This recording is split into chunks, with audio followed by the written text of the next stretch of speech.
Episode की शुरुआत में उनका मालिक ईनर से कहता है, अब से तुम दोनों दोस्त हो, तुम्हें सामने क्या दिख रहा है? ईनर कहता है जंगल। वो कहता है नहीं, ये पेड़ों को अगर तुम काट दो तो वहाँ तुम्हें गेहूं के खेत मिलेगी। अगर तुम ये सारे पेड़ों को काट लोगे तो तुम आज़ाद हो जाओगे। ईनर इस बात से हैरान होता है। फिर वो कहता है ये पैटर्न है, अगर तुम्हें कोई दिक्कत हो तो इससे मदद ले सकते हो। ईनर थोरफिन से कहता है हमारे मास्टर कैसे है? मैं नॉर्थन इंग्लैंड से हूँ। तुम? थोरफिन कहता है आइसलैंड। ईनर कहता है ओह, तो आइसलैंड से हो तुम, बट ये कहाँ पे है? तो फिर उसके बाद अगले सीन में ईनर कहता है तुमने काफ़ी पेड़ों को काट लिया है, अब कितने बचे? थोरफिन कहता है रिवर की दूसरी तरफ सारी। ईनर कहता है यानी अभी बहुत बची है।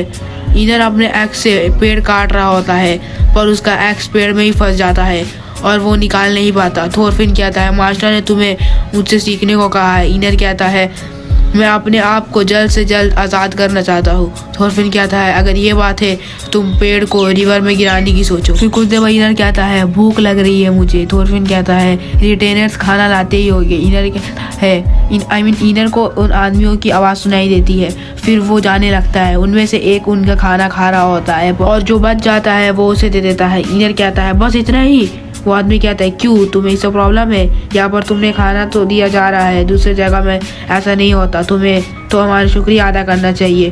पर ईनर उन्हें थैंक्स नहीं बोलता, जिससे वो आदमी गुस्सा हो जाता है। पर वहाँ थोरफिन आ जाता है और उन्हें थैंक्स बोल देता है, जिससे वो लोग सब शांत हो जाते हैं और वो आदमी वहाँ सो जाते हैं। फिर थोरफिन ईनर से कहता है पीछे से पुश करो, मैं इस पेड़ को मैं आगे से करता हूँ। ईनर कहता है हमें इसे थोड़ा और छोटा कर देना चाहिए, एक बूढ़ा हॉर्स इसे कैसे खींच के ले जाएगा। थोरफिन कहता है ये पेड़ हमारे मास्टर के है और बिना उनकी इजाज़त के हम इस पेड़ को नहीं काट सकते। फिर वो लोग ऐसे ही करते हैं और ऐसे करते करते शाम हो जाती है। ईनर कहता है मैं भूखा हूँ, मेरी हालत ख़राब है, वो लोग ने मेरा खाना खाया। क्या हुआ थोरफिन, मैं सही कह रहा हूँ ना? थोरफिन कहता है मुझे नहीं पता, उसे कुछ फ़र्क नहीं पड़ता। ईनर कहता है उससे फ़र्क पड़ता है, मैं ये सब मास्टर को बता दूंगा। फिर वहाँ उनका मास्टर आता है। ईनर उनसे कहता है मुझे कुछ शिकायत है आपकी रिटेनर्स। फिर वो एक हॉट लेडी को देखता है और फिर वो चुप रह जाता है। फिर मास्टर वहाँ से चले जाता है। तो फिर कहता है तुम तो उनकी शिकायत करने वाले थे। ईनर कहता है चुप हो जाओ। फिर अगले दिन सभी गेहूं की फसल को निकाल रहे होते हैं और उनका मास्टर भी स्लेव के साथ खेती कर रहा होता है। ईनर कहता है हमारे मास्टर भी खेती कर रहे हैं, मुझे ये नहीं पता था कि अमीर लोग भी ये सब करते हैं। मास्टर कहता है वैसे नहीं ओलमार, और वो अपने बेटे को ऐसा कह रहा होता है जिसको मास्टर ज़बरदस्ती खेती करवा रहा होता है और उसका बेटा ओलमार सही से कर नहीं पाता। जिन बातों के बीच हमें ओलमार की एज पता चलती है, जो कि होती है 17। फिर ओलमार कहता है मैंने सोचा था कि मैं आपकी मदद करूंगा पर अब नहीं, सिर्फ आप शिकायत करते रह रहे हो।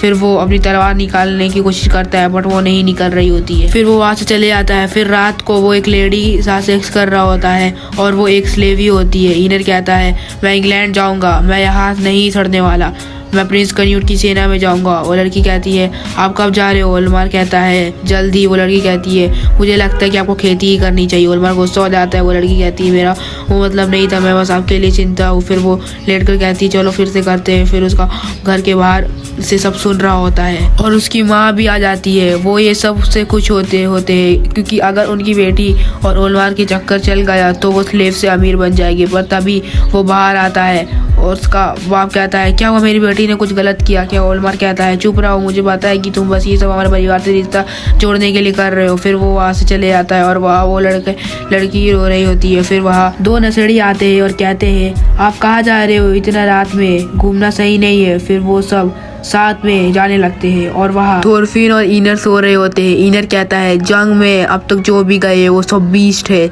सेना ने हमारे गांव में हमला करा, सब घर जला दिए। पहली जंग में मेरे पिता भी मारे गए और दूसरे में मेरी माँ बहन भी। थोरफिन तुम सो गई क्या? और थोरफिन को अपनी लाइफ की फ्लैशबैक आने लगती है और फिर यहीं पे एपिसोड ख़त्म हो जाता है।